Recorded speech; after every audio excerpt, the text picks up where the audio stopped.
RSS ಕೃಪಾ ಕಟಾಕ್ಷದಿಂದ ಅಧಿಕಾರಕ್ಕೆ ಬರೋ ಅಥವಾ ನೀವು ಏನು ರಾಜಕಾರಣಿಗಳಂತಾರೋ ಬಿಜೆಪಿ ಏನಿದೆ ರಾಜಕೀಯ ಅಂದ್ರೆ ಎಸ್ ಪಾರ್ಟಿಯನ್ನ ಮುಂದಕ್ಕೆ ತರುವಂತಹ ಬಿಜೆಪಿ ನೀವು ಕೂಡ ದಲಿತರ ತುಳಿತೀರಾ? ಆರ್ಎಸ್ಎಸ್ ಅದೇ ಕೆಲಸ, ಬಿಜೆಪಿದು ಅದೇ ಕೆಲಸನಾ ನೋಡಿ ಅಂತ ಆರೋಪ ಯಾವತ್ತೂ ಕಾಂಗ್ರೆಸ್ ಅವರೇ ಮಾಡೋದು. ಆ ಕಾಂಗ್ರೆಸ್ನ ಈ ಆರೋಪಗಳು ಟೀಕೆಗಳು ಯಾವತ್ತೂ ಸಾಯತ್ತೆ. ಹಾಗೂ ಬಿಜೆಪಿ ಆರ್ ಎಸ್ ಎಸ್ನ ವಕ್ತಾರಲ್ಲ ನಾನು, ಆದರೂ ಕೂಡ ನಾನು ಹತ್ತಿರದಿಂದ ನೋಡಿರೋದ್ರಿಂದಾಗಿ ನಾನು ಹೇಳ್ತೀನಿ, ಆರ್ ಎಸ್ ಎಸ್ನಲ್ಲಿ ಒಂದು ಸಾಮರಸ್ಯ ಅಂತ ಒಂದು ವಿಂಗ್ ಇದೆ. ಅಲ್ಲಿ ಜಾತೀಯತೆಯನ್ನು ತೊಡೆದು ಹಾಕಲು ಹಾಗೂ ದಲಿತರಲ್ಲಿ ಇದು ಟ್ಯಾಲೆಂಟ್ಗಳನ್ನು ಪೋಷಿಸಲಿಕ್ಕೋಸ್ಕರನೇ ಅಲ್ಲಿ ಹಗಲೂ ರಾತ್ರಿ ಇಡೀ ದೇಶಾದ್ಯಂತ ಕೆಲಸ ಆಗುತ್ತೆ. ಹಾಗೂ ಏಕಲ್ ವಿದ್ಯಾಲಯದ ಮೂಲಕ ಈ ಟ್ರೈಬಲ್ ಜಾಗದಲ್ಲಿ ಹೋಗಿ ಅವರನ್ನ ಸಶಕ್ತ ಮಾಡುವಂತ ಬಿಟ್ಕೊಟ್ಟಿಲ್ಲ ಬಿಡಿ, ಮುಸ್ಲಿಂ ಮಂಚ್ ಅಂತೆಲ್ಲ ಮಾಡಿದಿರಿ, ಅದನ್ನು ಸಂಘ ಚಾಲಕ ಅಂತ ಬಂದಾಗ ಇಂತ ಹೆಸರುಗಳನ್ನು ದೂರದಲ್ಲಿ ಇಡ್ತೀರಿ. ನೀವು ವಿಷಯವನ್ನ ಡಿಫ್ಲೆಕ್ಟ್ ಮಾಡಬೇಡಿ. ನೀವೇನ್ ಪ್ರಶ್ನೆ ಕೇಳಿದ್ರೆ ಅದಕ್ಕೆ ನಾನು ಉತ್ತರ ಕೊಡ್ತೀನಿ. ಏಕಲ್ ವಿದ್ಯಾಲಯದ ಮೂಲಕ ಆದಿವಾಸಿ ಬುಡಕಟ್ಟು ಜನರನ್ನ ಸಶಕ್ತ ಮಾಡುವಂತ ಕೆಲಸ ಮಾಡಿದೆ, ಅವರಿಗೆ ವಿದ್ಯಾಭ್ಯಾಸವನ್ನು ಕೊಡುವಂತ ಕೆಲಸ ಮಾಡಲಾಗಿದೆ, ಅವರನ್ನ ಆಂಟ್ರಪ್ರಿನರ್ಶಿಪ್ ಅವರಲ್ಲಿ ಬೆಳೆಸುವಂತ ಕೆಲಸವನ್ನ ಮಾಡಲಾಗಿದೆ.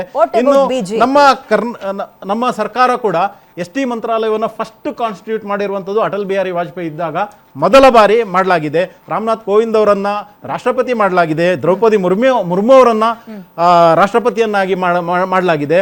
ಹಾಗೂ ಬಾಬಾ ಸಾಹೇಬರು ಬದುಕಿ ಬಾಳಿದಂಥ 5 ಜಾಗಗಳನ್ನು ಪಂಚತೀರ್ಥಗಳಾಗಿ ಇದು ಅಭಿವೃದ್ಧಿ ಮಾಡಲಾಗಿದೆ. ಸ್ಟ್ಯಾಂಡ್ ಅಪ್ ಇಂಡಿಯಾ ಮೂಲಕ ದಲಿತ, ಅದು SC ST ಎರಡು ಸಮುದಾಯದ ದಲಿತ ಆಂಟ್ರಪ್ರಿನರ್ಸನ್ನು ಕ್ರಿಯೇಟ್ ಮಾಡಲಿಕ್ಕೋಸ್ಕರ ಅವರಿಗೆ ಲೋನ್ಗಳನ್ನು ಕೊಡುವಂಥ ಫೆಸಿಲಿಟಿಗಳನ್ನು ಮಾಡಲಾಗಿದೆ. ಆ ಮೂಲಕ ಹಲವಾರು ಲಕ್ಷಾನುಗಟ್ಟಲೆ ಎಲ್ಲವೂ ಸರಿ ಸರ್. ಮುಖ್ಯಮಂತ್ರಿ ಅಂತ ಬಂದಾಗ ಅಥವಾ ಅತ್ಯುನ್ನತ ಹುದ್ದೆ ಅಂತ RSS ನಲ್ಲಿ ಬಂದಾಗ ಇವ್ರನ್ನ ಯಾಕೆ ದೂರ ಇಡೋ ಕೆಲಸ ಮಾಡ್ತಾರೆ? ಮುಂದಿನ ದಿನಗಳಲ್ಲಿ ಇವಾಗ ನೀವು ಮುಖ್ಯಮಂತ್ರಿಯ ವಿಷಯ ಹೇಳ್ತಿದ್ರೆ ಮುಂದಿನ ದಿನಗಳಲ್ಲಿ ಆಗತ್ತೆ ಅದು. ಆಯ್ತಾ? ನಾವು ಅಧಿಕಾರಕ್ಕೆ ಬರ್ತೀವಿ ಅಂತ ನಂಬಿಕೆ ಇಲ್ವಾ? ಬರ್ತೀವಿ, ಶ್ಯೂರ್ ಆಗಿ ಬರ್ತೀವಿ 28ಕ್ಕೆ ಬರ್ತೀವಿ. ಆನಂತರ ಅದಾದ ನಂತರ ಒಂದು 15-20 ವರ್ಷ ಈ ಕಾಂಗ್ರೆಸ್ನ ದುರಾಡಳಿತದಿಂದ ಏನು ರಾಜ್ಯದಲ್ಲಿ ಬೇಸತ್ತಿದ್ದಾರೆ ಜನರು, 15-20 ವರ್ಷ ನಾವೇ ಅಧಿಕಾರದಲ್ಲಿರ್ತೀವಿ. 2028 ನೀವೇ ಬರ್ತೀರಿ ಅನ್ಕೊಳ್ಳೋಣ. ದಲಿತ ಸಿಎಂ ಆಗ್ತಾರಾ? ದಲಿತರು ಸಿಎಂ ಆಗ್ತಾರೆ 2028 ಬಿಜೆಪಿ ಬಂತು ಅಂತ ಅಂದ್ಕೊಳ್ಳೋಣ. ಅವಕಾಶ ದೊಡ್ಡ ಮಟ್ಟದಲ್ಲಿದೆ, ಅವಕಾಶ ನಿಚ್ಚಳವು ಕೂಡ ಆಗಿದೆ. ಓಕೆ, ಬರ್ತೀನಿ ನಿಮ್ಮ ಹತ್ರ. ಅಶ್ವಿನ್ ಅವರೇ, ನಿಮ್ಮ ಫಸ್ಟ್ ಓಪನಿಂಗ್ ಕಾಮೆಂಟ್. ಮೇಡಮ್, ರಾಜಕೀಯ ವ್ಯವಸ್ಥೆನಲ್ಲಿ ಈ ಜಾತಿ ಅನ್ನೋದು ಇದ್ದೇ ಇರುತ್ತೆ. ಜಾತಿ ಲೆಕ್ಕಾಚಾರ ಇಲ್ಲದೇ ಇರೋಂಥ ರಾಜಕೀಯ ಪಕ್ಷಗಳು ಇಲ್ಲ, ಅದು ಇರೋದು ಇಲ್ಲ. ಸುಮ್ಮನೆ ನಾವೆಲ್ಲ ಒಂದು ಸ್ವಲ್ಪ ಕಣ್ಣೋರ್ಸೋ ತಂತ್ರಗಳು ಅದು ಇದು ಕೆಲವು ಆಗ್ತಾ ಇರುತ್ತೆ.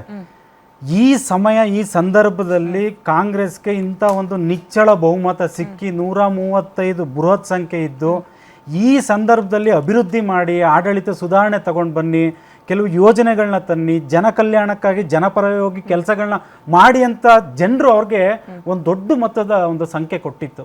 ಶಾಸಕರನ್ನ ನಮ್ಮ ವಿರೋಧ ಪಕ್ಷದಲ್ಲಿ ಕೂರಿಸಿತ್ತು, ನೋಡೋಣ ಕಾಂಗ್ರೆಸ್ಗೆ ಒಂದು ಚಾನ್ಸ್ ಕೊಟ್ಟಿದ್ದೀವಿ. ಅದನ್ನು ಬಿಟ್ಟು ಈ ಸಂದರ್ಭದಲ್ಲಿ ದಿನ ಬೆಳಿಗ್ಗೆ ಆದರೆ ಮುಖ್ಯಮಂತ್ರಿ ಉಪಮುಖ್ಯಮಂತ್ರಿ ಫೈಟು, ಪುನಃ ಅವರಲ್ಲಾದಾಗ ಒಬ್ಬರು ಹೇಳಿಕೆಗಳನ್ನ ಕೊಡಿಸೋದು, ಪುನಃ ಅವರು ಆದಮೇಲೆ ಜಾತಿಗಳ ಮೇಲೆ ತಗೊಂಡು ಬರೋದು, ಅದಾದಮೇಲೆ ಪುನಃ ದಲಿತರು ಫೈಟ್ಗಳನ್ನ ತಗೊಂಡು ಬರೋದು. ಏನಕ್ಕೆ ಇವರೆಲ್ಲರನ್ನೂ ಒಂಥರ ಟ್ರಂಪ್ ಕಾರ್ಡ್ಗಳ ಥರ ನಾವು ಬಳಸ್ಕೊಳ್ತಿದ್ದೀವ ರಾಜಕೀಯ ಪಕ್ಷಗಳು ಅನ್ನೋದೊಂದು ಬೇಜಾರಾಗುತ್ತೆ. ಏನಕ್ಕೆ ಅಂದರೆ 2004ರಲ್ಲೇ ಮಾನ್ಯ ಮಲ್ಲಿಕಾರ್ಜುನ್ ಖರ್ಗೆ ಅವರಿಗೆ ಮುಖ್ಯಮಂತ್ರಿ ಆಗೋಂಥ ಅವಕಾಶ ಇತ್ತು, ಅವತ್ತು ತಪ್ಪಿಸಿದ್ರು.